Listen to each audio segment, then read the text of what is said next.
I want to show you some things you can do with heart rate variability in EMSE. The approach here is to derive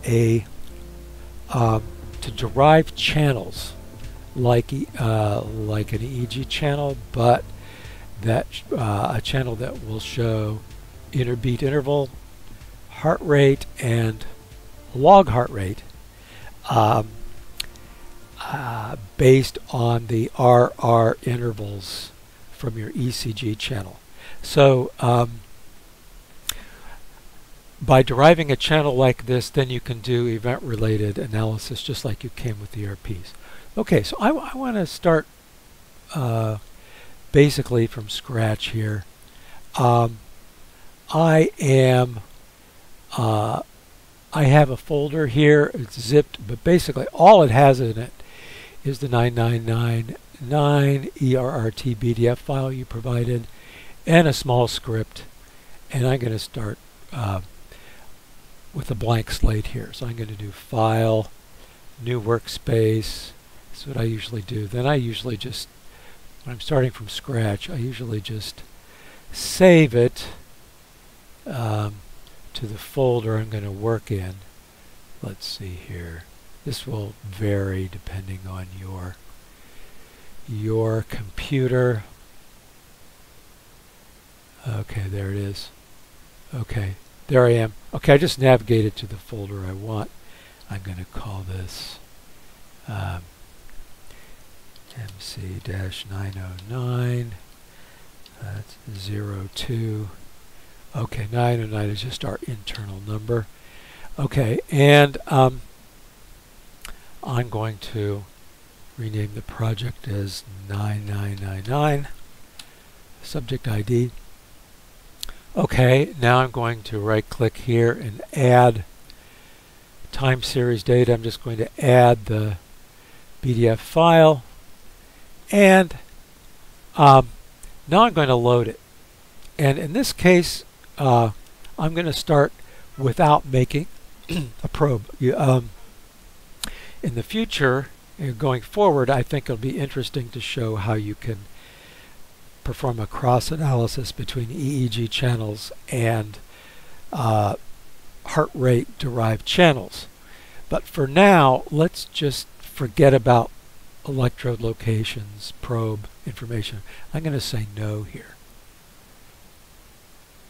Okay, so we just have now all of your channels, and they're all being treated equally here.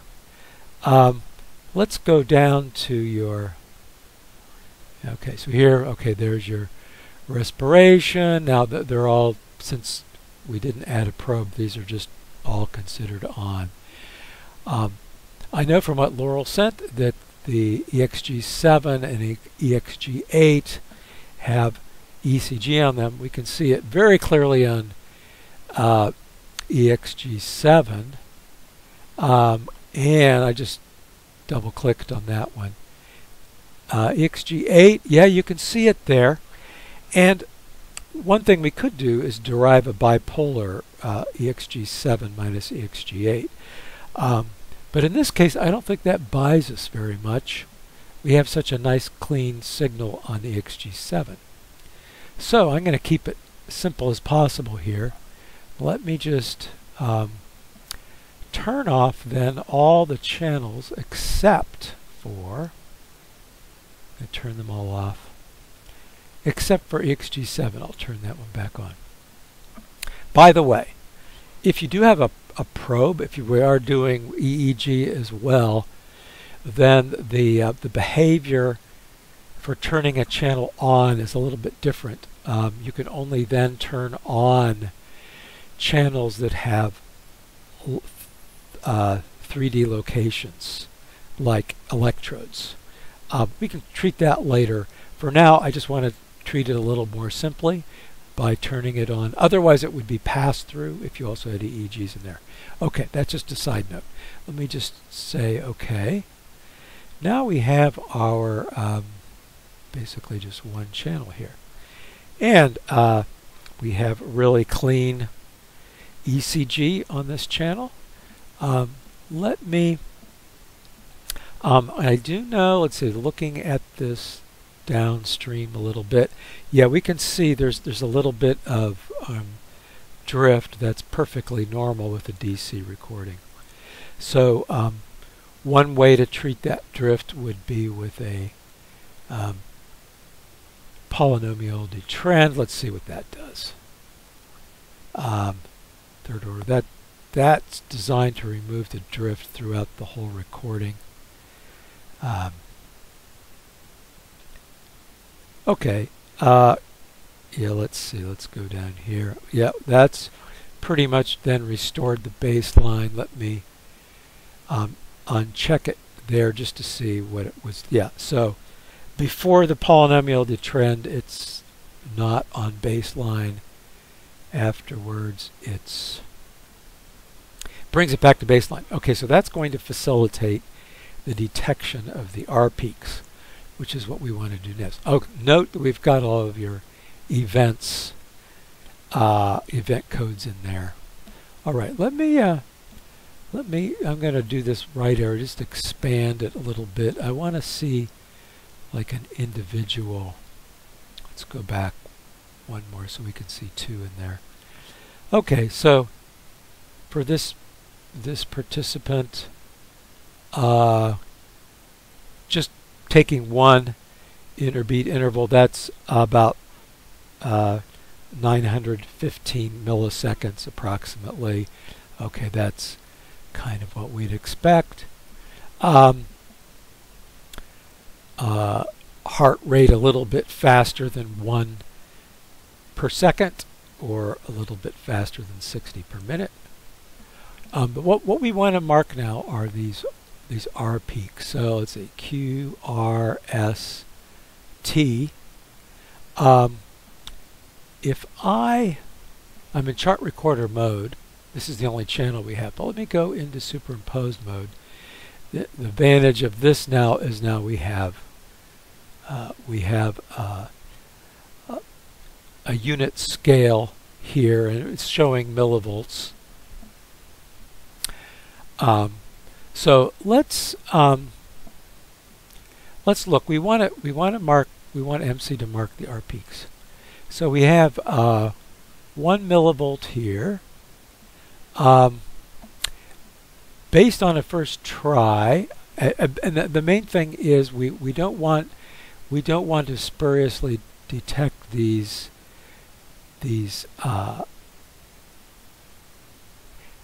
T waves here. So we want to pick something in between here. Then EMSE will go looking for the peak. So let's expand it a little bit more. Okay, so one parameter we're going to want is what's called the full width at half max. Okay, what that is, I'm going to eyeball it here. It doesn't have to be exact. I'm just going to go roughly halfway up the peak and select there. And what I've done is a selection of approximately the full width at half maximum of the peak. And looking down, I'm not going to move my cursor, but looking down where it says cursor location, selection range 0.249, that's about 25 milliseconds. Okay, so that's a measurement we're going to want. This will help EMSE find the peak of this peak width here. Okay, now if I select approximately that point there and look at it, looking at the cursor location, it's about 0.6 millivolts. Okay, so let's use that one for our threshold. That should make us big enough that we're not going to spuriously hit this one.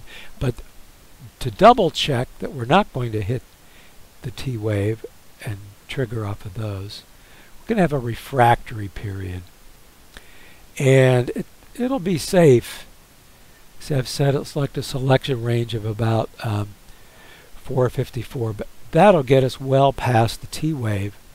The refractory period is like a neuron. Once it fires, it won't fire again until a certain time has passed. Let's just round it up to 500 milliseconds. Okay, let's see what EMSE does here. All right, so let's go to Edit, Events, Edit Event List. Okay, we see your existing events in there. Oh, that isn't what I wanted really, but we do see your existing events there. What I really want is Edit, Events, Trigger Search. Okay, and we only have one channel here in this case, and I'm going to select the trigger form to be ECG. All right, and let's do the setting. Okay, so we already did some measurements here. The FWHM, that's the full width at half max, which we set was about 25 milliseconds, 0.025 milliseconds. We're going up, and the peak threshold we set roughly 0.6 millivolts.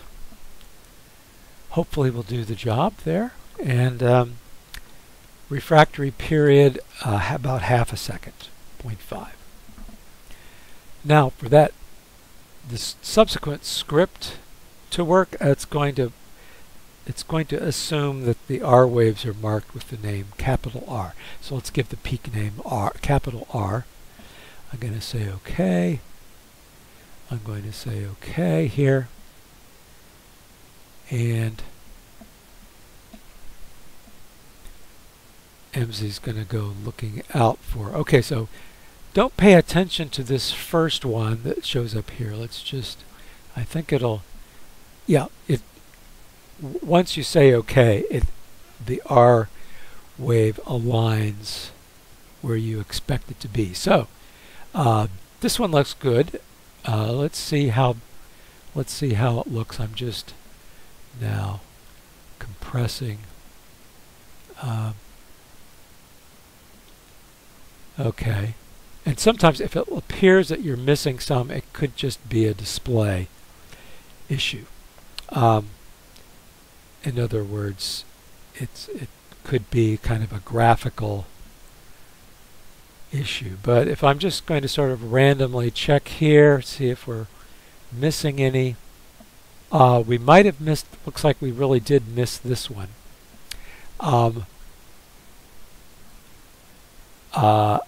So we could go back and tweak it, but what I'm going to show you is going to assume that we might miss some, or we might even get some extras. So we have a way to be robust against either missed R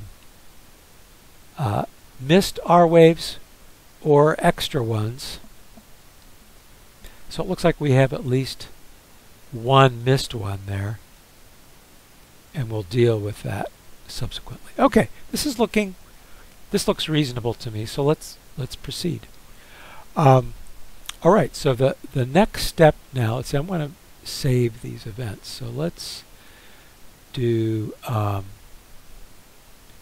going to right click here, and then where the events are, I'm going to right click there and just say save. That's just to make sure that the events that we just added to the event list here, by the way, you can now see them. In the event list, if I sort on the name, we see all of your other event codes are there. But also your 1,600 or so R peaks are also present. Okay, now let's derive our new channels based on this using the script. Okay, we will be adding a simple user interface to this subsequently, but right now I'm going to use a script, and let me just show you what the script looks like. It's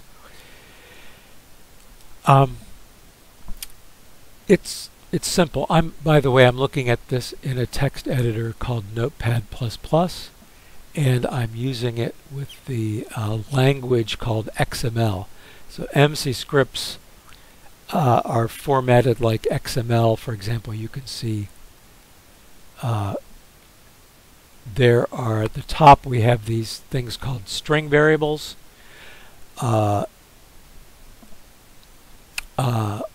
string variable is called SID for subject ID. I assume the 9999 is like a test subject ID. I made another one called XID for experiment ID. I'm guessing that ERRT might be the name of one of your experiments. And then down here we have a script command, which in turn can have other commands in it. So the script command, the first command, it has an open time series. So this is going to open your PDF file using 9999 underscore ERRT.pdf.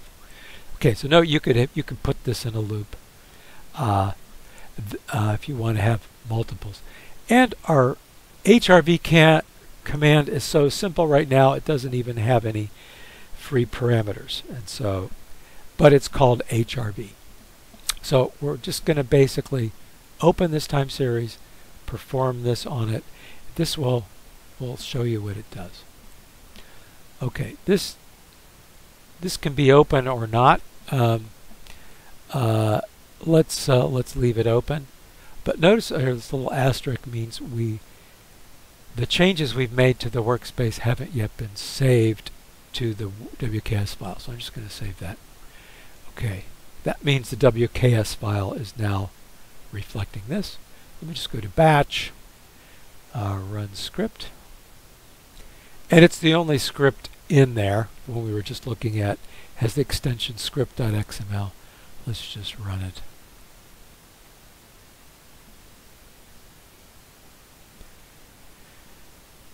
Okay, what did it do? Let's go back and see what files. So it created this new file here called,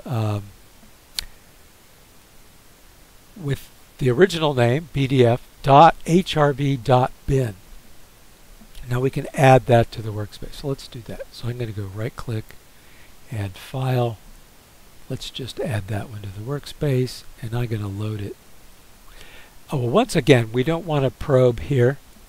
So I'm just going to say no. Implicit reference, there's nothing.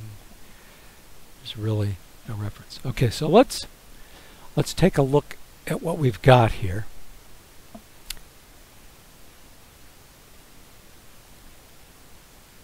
Okay, so now we have our original EXG file. Let's go to view, display. Okay, the thing about this, they're going to be having all different units. So EXG7 is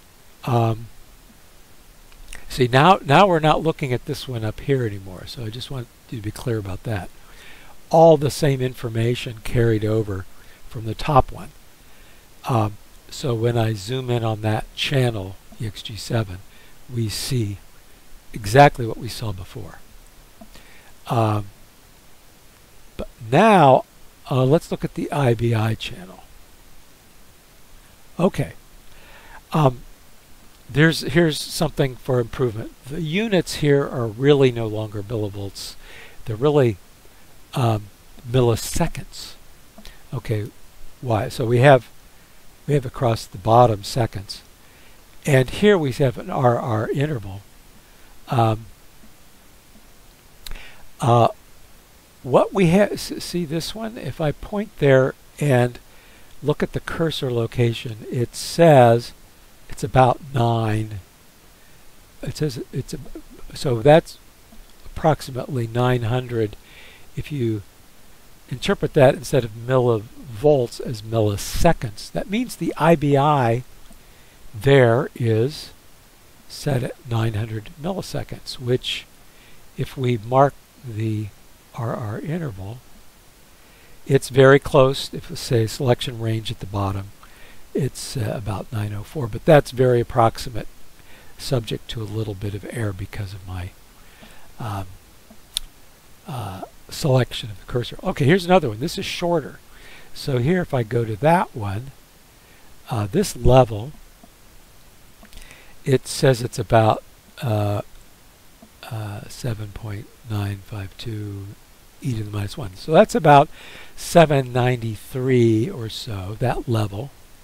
And if I mark the R to R interval there, it's about 800, but that's subject to my approximation of how I select it.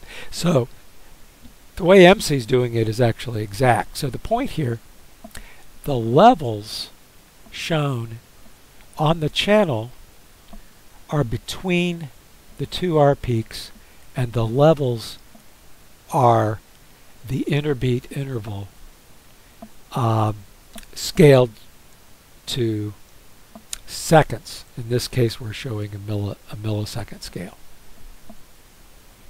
Okay, so think about that. So the interbeat interval by nature is something between two beats. So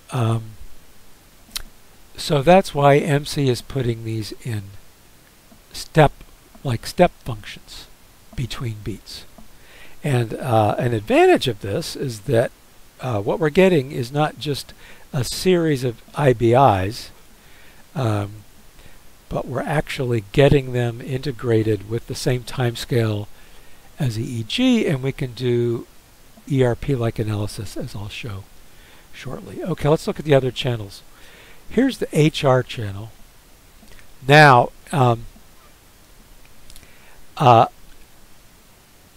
once again, there's a little room for improvement here. This says volts. The actual units here are hertz.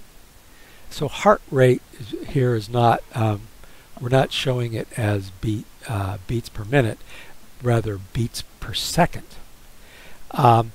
And the nice thing about this unit, of course, it's easily convertible. Just multiply it by 60 to get beats per minute. But beats per second is simply the reciprocal of the interbeat interval. So notice here where we had it marked before, where we had a short interbeat interval, now we have a higher heart rate between those two beats.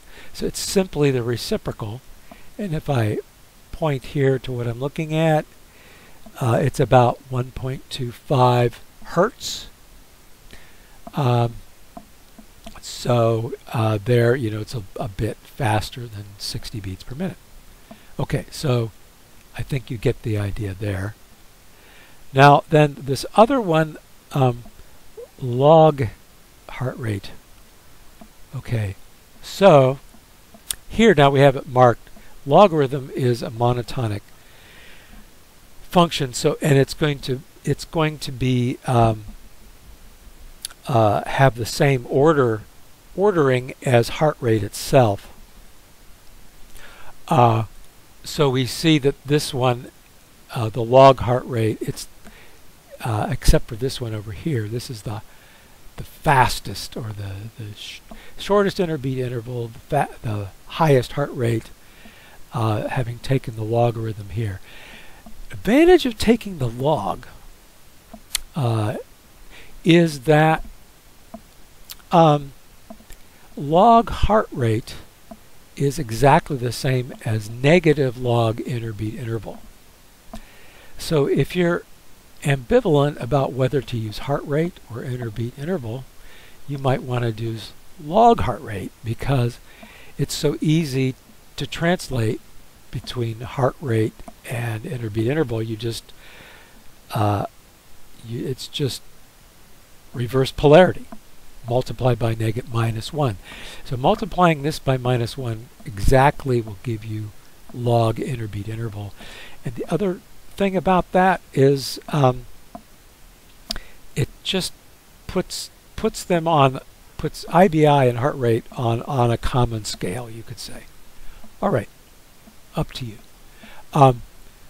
But now, having done this, now we want to say, let's just do some ERP type analysis here. How does that work?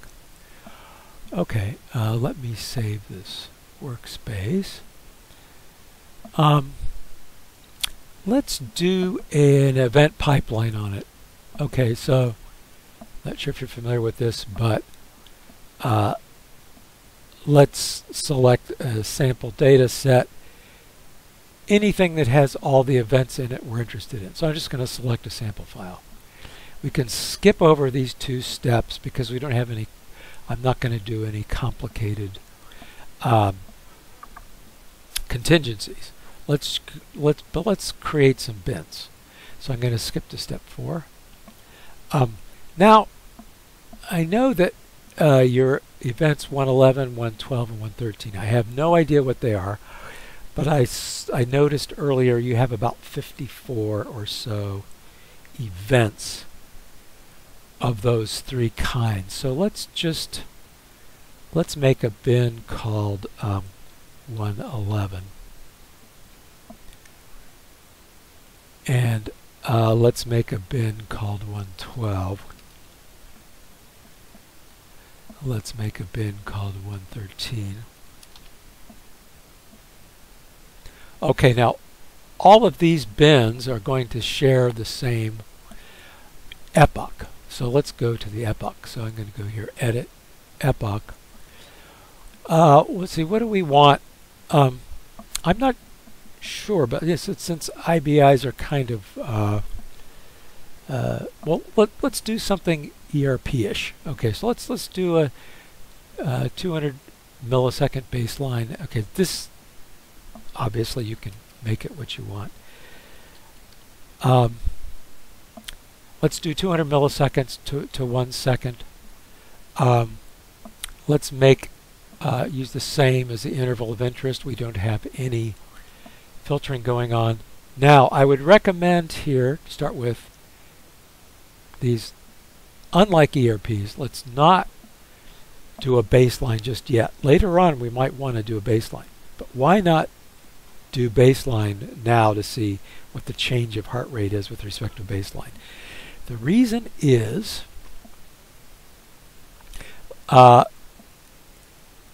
we notice now we want to reject some based on if we ever have a missed or an extra beat.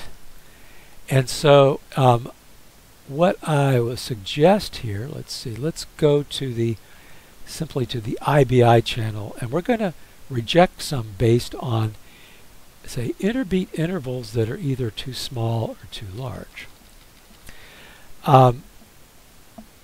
So if an interbeat interval would be, say, I'll say they're not exercising. So if they're exercising, their heart rate could go pretty fast. But let's say 0.5 interbeat interval, that would be 120. That would be really high. What would we say 0.4? Because really we just want to get the outliers where we missed things. So if it's below 0.4, let's see what just happened. Oh, of course, yeah, I have to set the high one first. Sorry about that. Okay, let's set the high one first.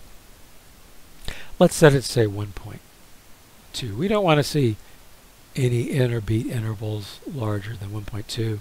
If so, we're going to reject them. And let's say from 0.4. Of course, these have to be in order. That's why I had to do the high one first. All right, so that one that we missed should be rejected, because if we go from R to R with a missed one in between, it would be closer to 2, and we'll reject it here. Okay, so I'm going to say OK. Let's say OK. Select time series. We want this one now. Say OK. Processing options, I skipped there. Let's go to number 7. Let's just say time domain average. We're not making any grand averages. That's really all we want.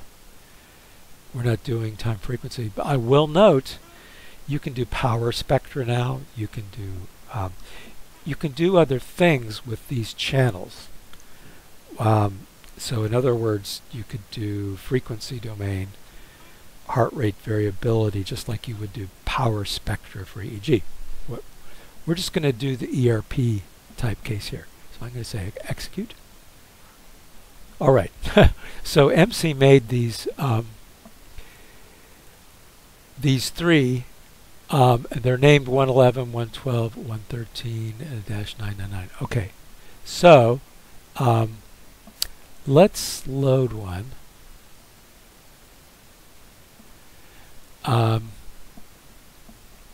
Okay. Let's now you notice we didn't do a baseline yet, and the reason for not doing the baseline is so we could put in that those rejection criteria. It was easier to set the range that we set 0.4 to 1.2 with the IBI without assuming anything in the baseline. But now that we have this, I can add polynomial to trend with a 0 here is going to be essentially the same thing as a baseline correction. So now let me do that. Okay, so now what we're looking at are changes. Okay, that's the log. Looks like I selected the log heart rate channel. But now we're looking at changes. So with our baseline here, we can see that log heart rate is decreasing for this 111 case relative to the pre-stimulus baseline for the 111 case. Okay, let's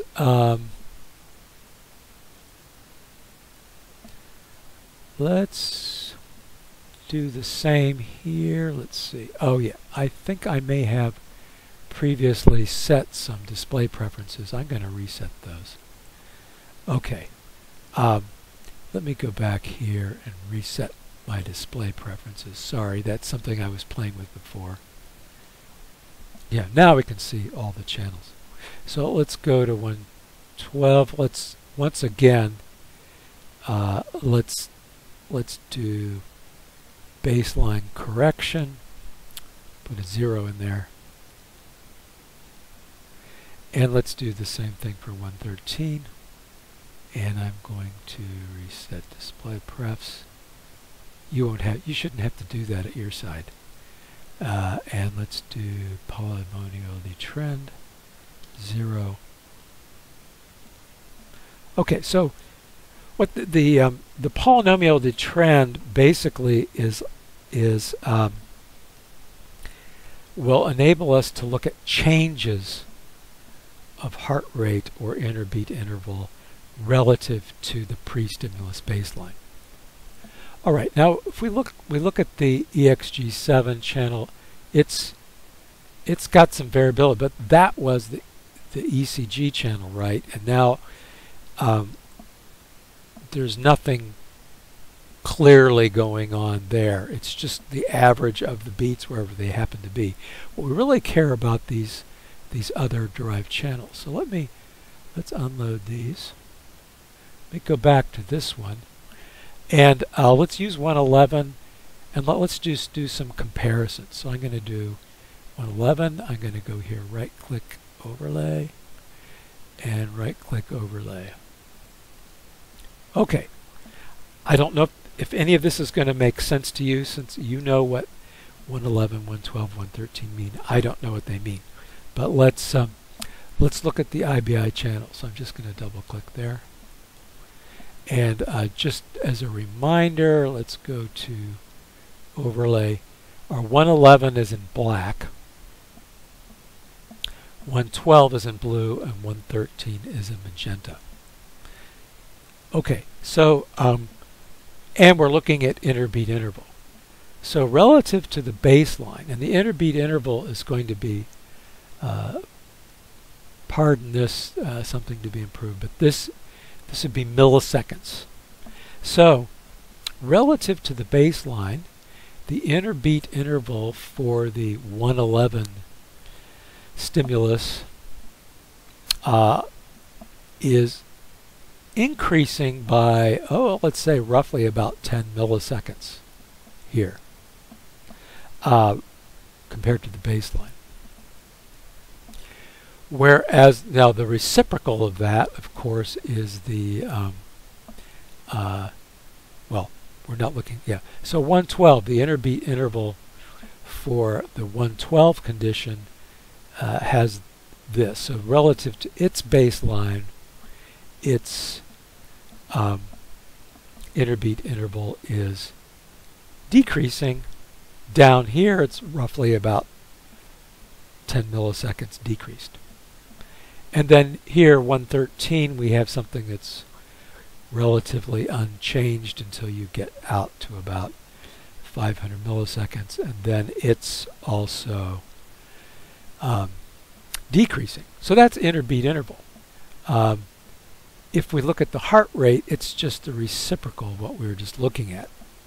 Right, so this is millivolts. It's really millihertz. Millihertz. Heart rate. Okay, so it's just reversed because it's the reciprocal. Right? So the trends are just reversed.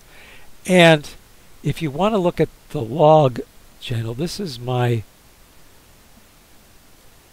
philosophically, this is my personal favorite, is to look at log heart rate, because it essentially, even though logarithm might be a little less intuitive, it's putting heart rate and interbeat interval on the same scale now. Because now this one, for example, now we have log heart rate. So this would be log millilog hertz is what it should say. Okay. But if we want this to be in millilog seconds, you just change the sign, and then it would be log IBI. That's all you have to do to convert between log heart rate and log IBI.